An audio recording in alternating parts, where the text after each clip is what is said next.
दगाबाज रहे। आप सोच रहे होंगे कि हमने ये शब्द यहां क्यों लिखा है, यहां पर हम ये बात क्यों कह रहे हैं। ये पूरी कहानी एनसीपी अजीत पवार गुट के नेता और महाराष्ट्र सरकार में मंत्री छगन भुजबल के एक बयान से शुरू हुई है। कल बीड रैली में छगन भुजबल ने शरद पवार को लेकर एक बड़ा बयान दिया। भुजबल ने दावा किया कि शरद पवार के कहने पर ही अजीत पवार बीजेपी के साथ गए और सरकार बनाई। अगर एनसीपी अजीत पवार खेमे कि छगन भुजबल की इन बातों को सही माने तो क्या ये शब्द शरद पवार पर सही बैठते हैं? लेकिन जो बात छगन भुजबल कह रहे हैं, क्या उसमें कोई राजनीति है? भुजबल के बयान को लेकर 3 बड़े सवाल हैं।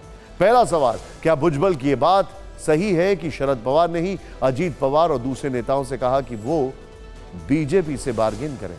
दूसरा सवाल, क्या छगन भुजबल झूठ बोल रहे हैं, ऐसा कहकर वो इंडिया अलायंस में फूट डालना चाहते हैं? या फिर तीसरी बात, बुजुर्ग शरद पवार भतीजे की बगावत के बाद जो इमोशनल बातें कर रहे हैं, भावनात्मक फायदा उठाना चाहते हैं, भुजबल इस इमोशनल अपील को खत्म करने की कोशिश कर रहे हैं। इन तीनों बातों के इर्द गिर्द छगन भुजबल का बयान घूम रहा है। भुजबल ने क्या कहा, आपको उनकी बात सुनाते हैं, फिर उनके बयान को डिकोड करेंगे। साहेब, मला तुमचं आमचं तुम्ही काय सांगता, काय बोलता आम्हाला कळतच नाही।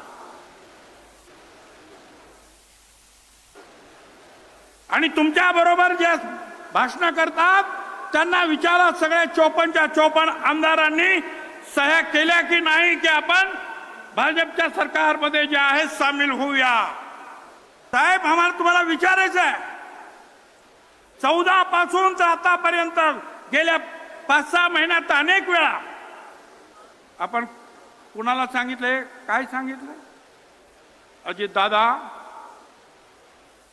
प्रफुल्ल पटेल, जयंत पाटील, तुम्ही दिल्लीला जायचं, चर्चा करायची, आम्हाला एवढी मंत्रिपद द्या।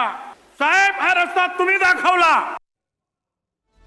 जिस वक्त बीड की सभा में छगन भुजबल ये बातें बोल रहे थे, मंच पर एनसीपी अजीत पवार गुट के कई नेता बैठे थे।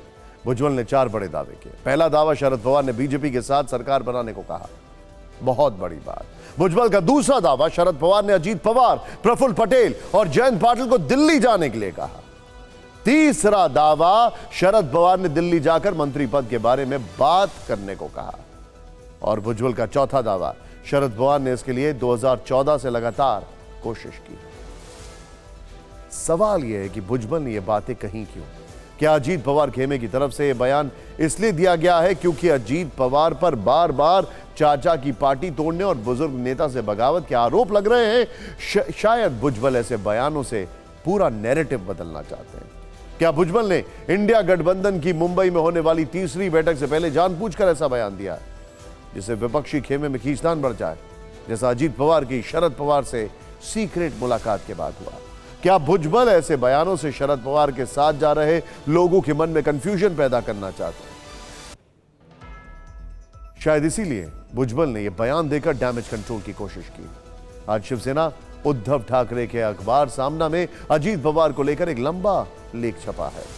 अजीत दादा का विकास नाम से लिखे गए आर्टिकल में एनसीपी की टूट को लेकर कुछ दावे किए गए हैं। साथ ही अजीत पवार से तीखे सवाल पूछे गए हैं। इस लंबे लेख की कुछ मुख्य बातें हम आपको बताते हैं। अजीत दादा, संघर्ष करो।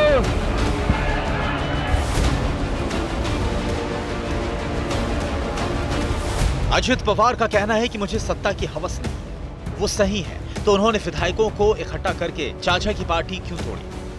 काका को अध्यक्ष पद से क्यों हटा दिया? सत्ता की भूख ना होने के ये लक्षण नहीं है। असल में जिस तरह से शिवसेना गद्दार गुट की नहीं है, उसी तरह से एनसीपी अजित पवार की नहीं है। शिवसेना सिर्फ बाला साहेब ठाकरे और उद्धव ठाकरे की है और एनसीपी शरद पवार की है।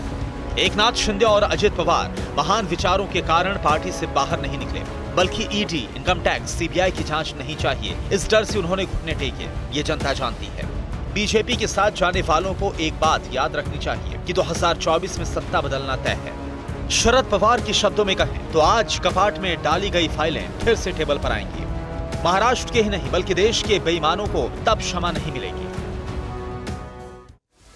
इस बयान के पीछे छगन भुजबल का इरादा चाहे जो हो, लेकिन अब इसे लेकर हंगामा शुरू हो गया है।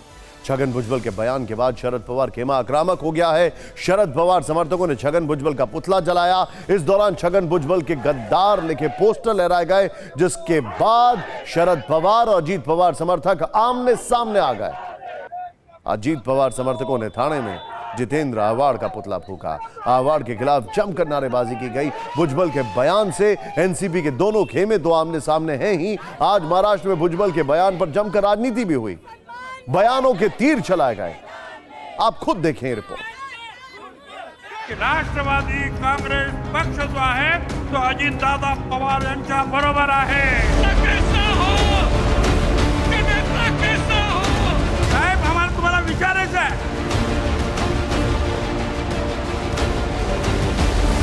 शायद कुछ विधायकों की इच्छा हुई होगी कि हमको सत्ता के साथ रहना है, लेकिन वो इच्छा पार्टी प्रमुख शरद चंद्र पवार साहब की कभी नहीं थी, ना है और ना ही रहेगी। तो इसके बारे में मैं कल फिर दोबारा प्रेस कॉन्फ्रेंस लूँगा और राष्ट्रवादी कांग्रेस पार्टी की जो कुछ इसके बारे में भूमिका है तो मैं कल आपके साथ बात करूँगा।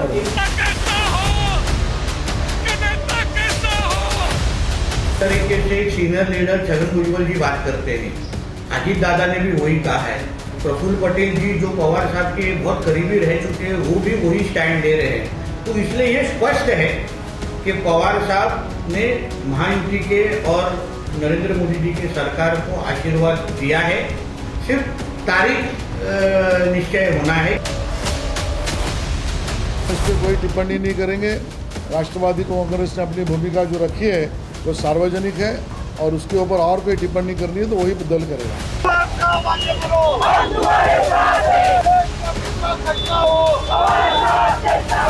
आखरी दम तक, आखरी क्षण तक मेरा नेता एक ही है, जितेंद्र आव्हाड आणि माझं दैवत आहे शरद पवार। मी त्यांना सोडून कुठे जाणार नाही। पूरी कहानी क्या है, भुजबल ऐसी बातें क्यों कह रहे हैं, इसे समझने के लिए हमने बात की महाराष्ट्र की राजनीति पर बारीक नजर रखने वाले सीनियर पत्रकार अशोक वानखेड़े से। क्या कहा उन्होंने, आपको उनकी बात जरूर सुननी चाहिए। ये कहीं ना कहीं शरद पवार को डिस्क्रेडिट करने की बात कर रहे हैं।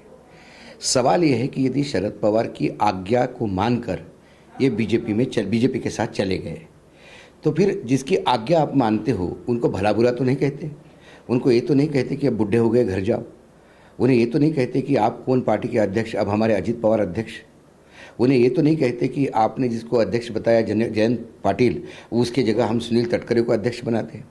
ये बात इसलिए वो कर रहे हैं क्योंकि हम उनके पास और चारा नहीं। ये क्यों बताएं कि हम ईडी के डर से गए।